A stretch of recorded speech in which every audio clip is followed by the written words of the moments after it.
ओम शांति। हमें सदा खुश रहना है।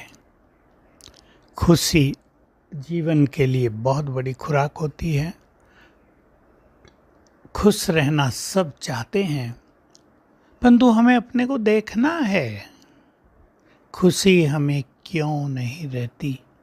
कुछ लोग ऐसे भी हैं दुनिया में जिनकी खुशी गुम होने का कोई कारण नहीं है। वो थोड़े परेशान रहते हैं, अंदर में थोड़े दुखी रहते हैं, कुछ ज़्यादा सोच में रहते हैं, कुछ प्राप्त नहीं हुआ उसकी चिंता में रहते हैं, कोई अपने भाग्य को छोटा देखते हैं, बहुत मेहनत करने के बाद भी सफलता कम मिलती है। ये सब देखते हैं तो खुशी चली जाती है।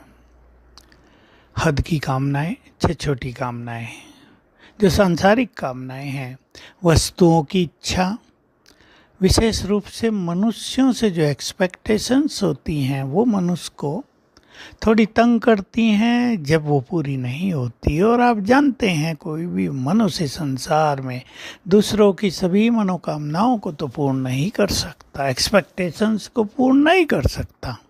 हर एक व्यक्ति की अपनी कुछ स्वतंत्रता भी होती है, कुछ अपने विचार भी होते हैं, वो कुछ खुद भी करना चाहता है। तो हम जरा कामनाओं को कम करते चलें। काम की कामना, इच्छाएं, लोभ की, मोह की, इन सब कामनाओं से थोड़े ऊपर उठते चलें। सबसे ज़्यादा कष्ट देती है संगठनों में मान की, पद पोजीशन की इच्छाएं, शान से रहना, ये सब मेरा नाम हो जाए, मुझे मान मिले, मुझे आगे रखा जाए, मेरी बात सुनी जाए, मेरे से पूछा जाए, मेरे से बिना पूछे ये सब काम हो रहा है। ये सब मनुष्य की खुशी को छीनती हैं। और केवल खुशी नहीं छीनती, आंतरिक शक्तियों का भी क्षय होता है, नष्ट होती हैं शक्तियाँ। हम आपको एक चीज़ बहुत पहले से कहते आ रहे हैं कि जो मनुष्य बहुत खुश है, खुशी की एक बहुत सर्वोच्च स्थिति है आनंद। जो व्यक्ति परम आनंद में है, उसके ब्रेन के न्यूरॉन्स यानी सेल्स, कोशिकाएं बहुत एक्टिव हो जाती हैं, जैसे डांस करने लगती हैं, और सिक्रेशन बहुत अच्छा होता है ब्रेन से, और हेल्थ इसके कारण मनुष्य की सुधरती जाती है।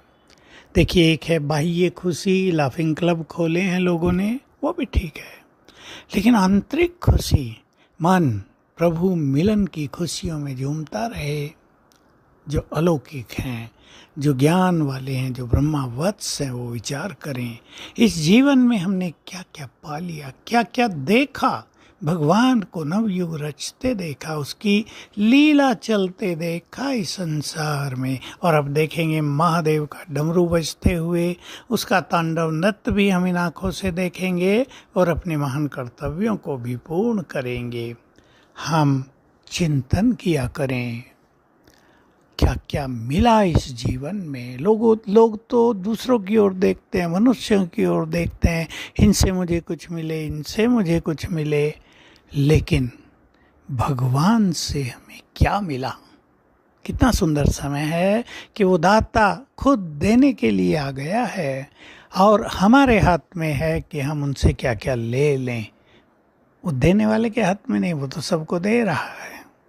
लेने वालों के हाथ में अपना भाग्य बनाना। तो हम उन चीज़ों को याद करें, हमें क्या क्या मिल गया है, हमें क्या क्या मिलने जा रहा है, हमारे द्वार पर कौन खड़ा है, हमारे द्वार पर क्या आने वाला है। ये चीज़ें हमको खुशी से गदगद करेंगी।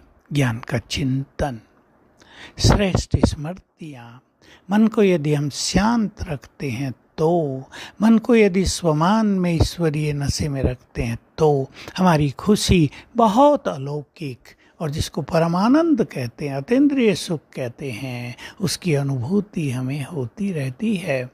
तो हम अपने को देख लें, बिना मतलब की बातों में तो हम परेशान नहीं रहते। ज़्यादा सोचने की वृत्ति के कारण तो हम परेशान नहीं होते, हमारी खुशी नहीं जाती है। किसी ने हमें कुछ बोल दिया, हम इतने सेंसिटिव तो नहीं हो गए हैं कि फीलिंग आ गई और लंबे काल हमारी खुशी समाप्त कर गई। चेक करेंगे, ये स्वयं को स्वयं चेक करना है।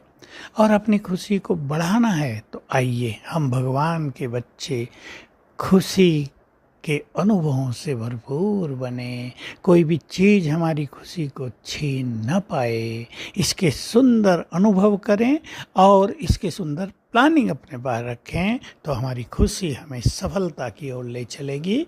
ओम शांति।